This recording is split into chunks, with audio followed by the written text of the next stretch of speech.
Hi, my name's Trent, and I'm going to show you how to use a Wi-Spy with a Control4 installation.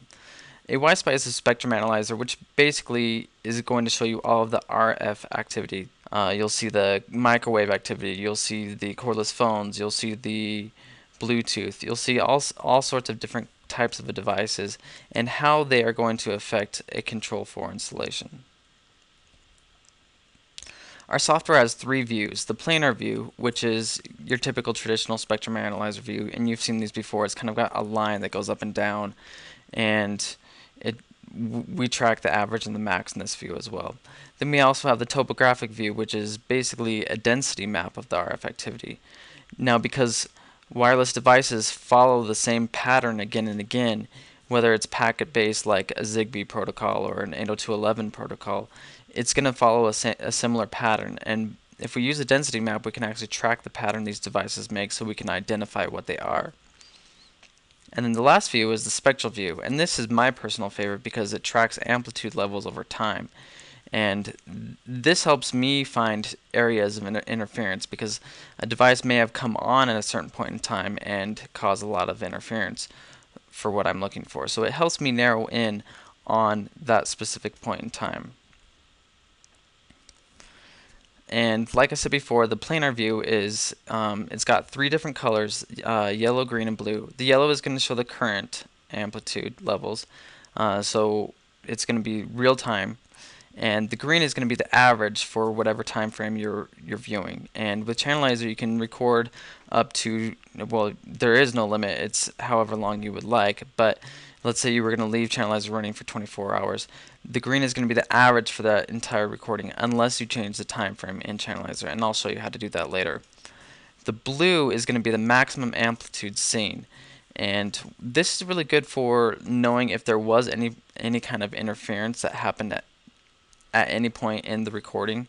And again, I'll show you kind of how that all works. And the topographic view is similar to the planar view, and I'll show you kind of a comparison of how it is. But we are mapping how often a point is used, and because wireless devices make a certain pattern in the spectrum, the density view is going to help us track the pattern. So in this image right here, we can see kind of a square shape, and then a peak right here. Now this square shape is actually the wireless access point. And this is a Zigbee type device. As far as Control4 type devices, I haven't seen a Control4 Zigbee device utilize a lot of traffic, but this is the shape that it would generally make. So here are how the two views relate to each other.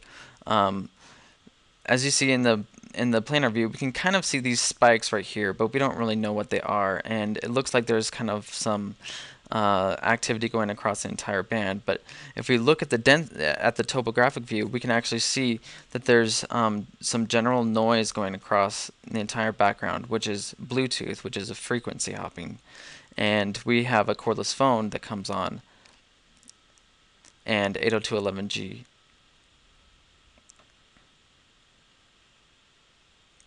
The spectral view, or a waterfall view, is basically amplitude levels over time.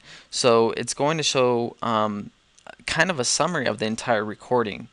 And in this view, it's important to remember that red is high amplitude and blue is low amplitude. So it's not necessarily mapping how often a point is being used, like the topographic view, or the density view. It is actually mapping amplitude levels. So this is really great for finding a device because you can actually watch the device in the waterfall view, and as it gets more red, you're getting closer to it. And here are how the spectral view and the topographic view relate to each other.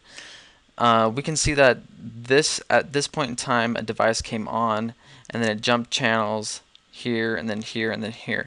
But because the topographic view is just kind of a aggregate sum and a density map of the entire recording, it looks like the cordless phone is on in 4 different locations, whereas it was actually jumping channels. So here are what Zigbee devices will look like with the Wi-Spy. This first one shows kind of a Zigbee base with a Zigbee node communicating with it. You can tell that they're kind of making the same pattern, but just one is higher in amplitude while the other one is lower in amplitude. Now these are most likely not interfering with each other from at the point where this Y-SPI was. And here is 15 Zigbee nodes all broadcasting simultaneously throughout the 2.4 gigahertz band. What is wireless interference? Well, it usually exceeds negative 85 dBm, and it occurs over the Wi-Fi or Zigbee channel. And it can either drop a signal entirely or it can cause severe signal degradation due to lost acknowledgement frames. Now this is interference for Wi-Fi, but you can see the curve of Wi-Fi, but then you see this immediate spike going on through the middle of it. Now this is the cordless phone that turned on right over the access points, and it completely cut out the entire signal. Some common sources of interference: you've got Wi-Fi, cordless phones, microwaves, wireless cameras, and intrusion detection devices. I mean, the list goes on, and as more and more consumer electronic devices use wireless technology, you're going to be seeing a lot more interference in the home environment. So this is actually live data right now, and we have the planar view, the topographic view, and the spectral view. Well, what I generally recommend is I recommend that you go into a house and you leave channelizer running, and then you turn on any wireless device you can think of. And as you do that, I recommend that you take notes. So you can say, okay, well, I see Wi-Fi on channel 11 here, and I see a microwave, and see, I see a microwave right here. And right now we're just pretending that I turned on each of these devices. And I turned on the wireless video camera, which you can see right here. And I also turned on another microwave. Now these are the notes that I took in Channelizer, and they get time stamped in the recording. And as they are in the time range at the bottom, which you can see there's a tail and there's a head, the notes will highlight or be grayed out as they are within the time range that you have selected. So as you go through the house and you turn on every single device, I recommend that you start an upload, you start a download, you pretty much create as much wireless activity as you can. If I look at the Zigbee report, this gives me a list of all the channels, and it gives me grades of what it is. And at the time when the microwave and the wireless video came on in this recording, they caused significant problems to the wireless range. And so these channels would be poor channels to choose, because if a microwave or a wireless video camera were to turn on at any point, you would have a lot of problems. And that's what one of the great things about Channelizer is: you can actually see how bad the activity was when it actually occurred.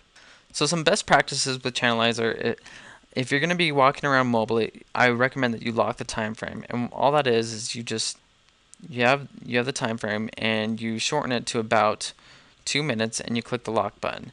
Now this keeps all of the data that you're seeing relevant to your location. So instead of doing an aggregate view of all the data, it's going to be the most current 2 minutes. If you're going to be stationary, don't lock the time frame, just leave it running and turn on any wireless device you can think of, because you want to know what the wireless activity looks like at its worst. Because if you see it at its worst and then you choose the best channel, you will have less callbacks as an installer, and you won't have to go back and troubleshoot what it is. You'll just know that it works. So troubleshooting interference is very, very easy with the Y-SPI, because you're going to see all the activity, and you're going to see the cordless phone, you're going to see the microwaves, you're going to see poor Wi-Fi channel placement by other people that don't know what they're doing. You're going to be able to go in there and you're going to say, okay, let's put your Wi-Fi here, let's put the Zigbee here, because I see that the microwave is coming on and it's giving problems for the Wi-Fi and the Zigbee. So if we manage the spectrum a little bit better, we are going to have less problems. So if you have any questions, you can send me an email. My email address is trent@metageek.net, and I would be happy to answer your questions about Control4 and Y-SPI. Thank you for watching.